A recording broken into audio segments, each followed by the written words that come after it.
Now students, आज हम read करेंगे समास। समास का भी इतना ही बड़ा महत्व व्याकरण में है जैसे रस, छंद, अलंकार का है। चलिए, तो आज हम पढ़ते हैं समास किसे कहते हैं। समास दो या दो से अधिक पदों के बीच की विभक्ति को छोड़कर मिलते हैं, यानी कि दो या दो से अधिक पद जब आपस में मिलते हैं और उसमें बीच में विभक्ति को छोड़ा जाता है तो पदों के इन मेल को हम समास कहते हैं। जैसे भरपेट, आप बीती, गुरुदेव। समास के कितने भेद होते हैं? समास के चार भेद होते हैं: अव्ययीभाव समास, तत्पुरुष समास, बहुवीर्य समास और द्वंद्व समास। कौन कौन से होते हैं बच्चों? अव्ययीभाव समास, तत्पुरुष समास, बहुवीर्य समास और द्वंद्व समास। अव्ययीभाव समास जिस समास में पहला पद प्रधान होता है तथा समस्त पद अव्यय का काम करते हैं वो अव्ययीभाव समास होता है। क्या पढ़ा हमने?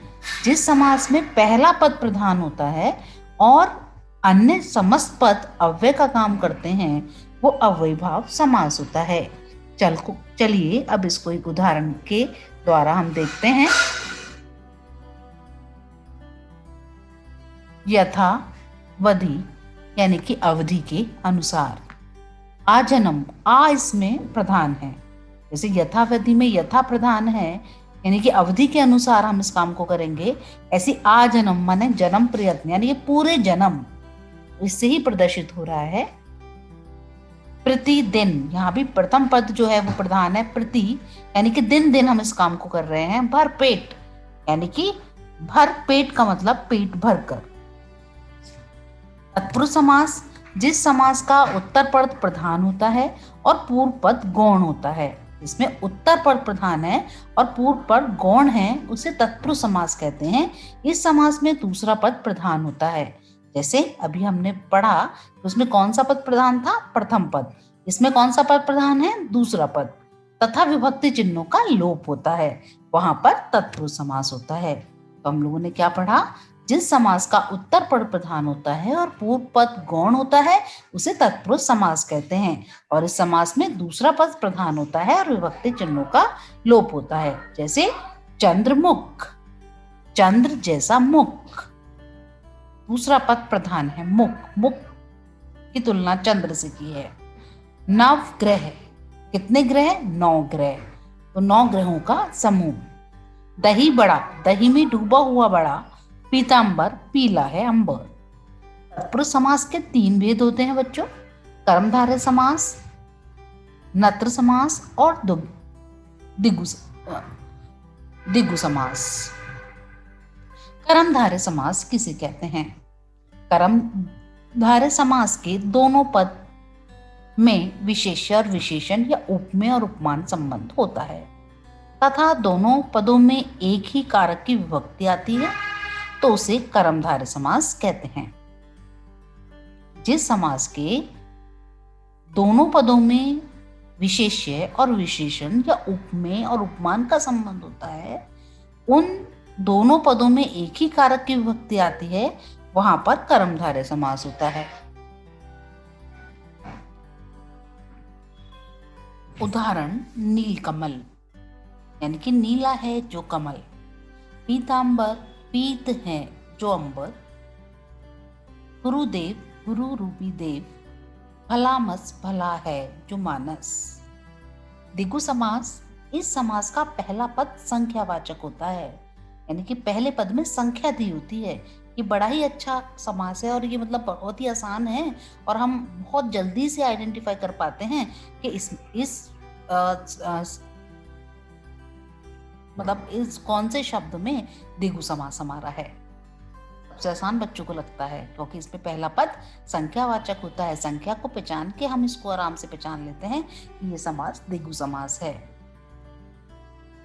इस समास का पहला पद संख्यावाचक होता है और संपूर्ण पद समूह का बोध करता है, उसे क्या कहते हैं हम? दिगु समास।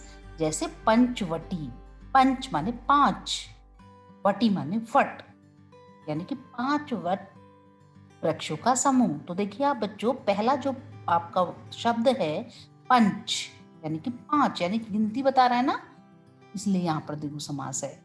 चौराहा, चौराहा मतलब 4, राह मतलब रास्ते का समाहार, यानी कि जो 4 रास्ते रखता हो वो क्या कहलाता है आपका? चौराहा। तो आपको पता चल रहा है यहाँ भी द्विगु समास है। पंच तत्व, देखिए फिर आपका आ गया पंच माने 5, तत्व माने तत्व, यानी कि पंच तत्वों का समूह। त्रिवेणी, त्रि माने 3, वेणी मीन्स नदियां। नत्र समास, जिस समास में नहीं का बोध होता है उसे नत्र समास कहते हैं। कौन सा समास? जिस समास में नहीं का बोध हो उसे नत्र समास कहते हैं। जैसे अनपढ़, अनजान, अज्ञान। से पढ़ा लिखा, उसका जो विपरीत हो गया वो अनपढ़। जानने वाला, अनजान जो कुछ न जानता है। ज्ञान, अज्ञान, तो जिसमें नहीं का बोध हो रहा है इनमें, तो यहाँ पर कौन सा है? नृत समास आपका। बहुवीर्य समास, अन्य पद प्रधान समास को बहुवीर्य समास कहते हैं। इसमें दोनों पद किसी अन्य अर्थ को व्यक्त करते हैं और वे किसी अन्य संज्ञा के विशेषण की भांति कार्य करते हैं। ये बहुत अलग सा समास आपको लगा कि इसमें कोई भी पद, जो भी प्रथम और द्वितीय पद होते हैं उनमें से कोई भी प्रधान नहीं होता है बच्चों। इसमें दोनों पदों में से अन्य अर्थ, दोनों ही पद किसी अन्य अर्थ को व्यक्त करते हैं और किसी अन्य संज्ञा के विशेषण की भांति कार्य करते हैं, वहां पर बहुवीर्य समास होता है। जैसे दशानन, 10 हैं आनंद जिसके, अर्थात 10 हैं सिर जिसके। कौन था बेटा वो? रावण, रावण के 10 सर थे। पंचानन, पंच हैं, 5 हैं मुख जिसके, अर्थात शंकर जी। चतुर्भुज, 4 हैं भुजाएं जिसकी, अर्थात विष्णु जी के बारे में बात चल रही है यहाँ पर। गिरधर यानी कि गिरी को धारण करने वाले। इसमें नहीं पता लग रहा है ना, इनका अर्थ किसी और चीज से मिलकर बन रहा है। तो गिरी को धारण करने वाले अर्थात श्री कृष्ण। तो यहाँ पर बहुवीर्य समास है। द्वंद्व समास भी बहुत अच्छा है और बच्चों को बहुत आसान लगता है और आसानी से वो उसको पहचान पाते हैं। ये बहुत ही आसान है, चलिए पढ़ते हैं। इस समास में 2 पद होते हैं और दोनों पदों की प्रधानता होती है। इसमें 2 पद होते हैं और दोनों ही पद अपने आप में प्रधान होते हैं। इनका विग्रह करने के लिए और, एवं, तथा या अथवा शब्दों का प्रयोग किया जाता है।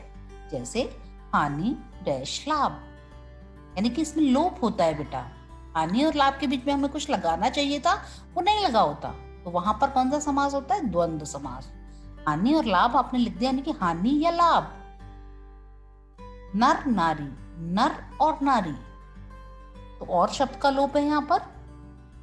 ऐसे ही लेन देन, यहां भी कुछ बीच में आपका लोप है, किसका? और का।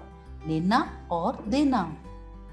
भला डैश बुरा, भला या बुरा। तो हमारे ये समास यहीं पर खत्म होते हैं।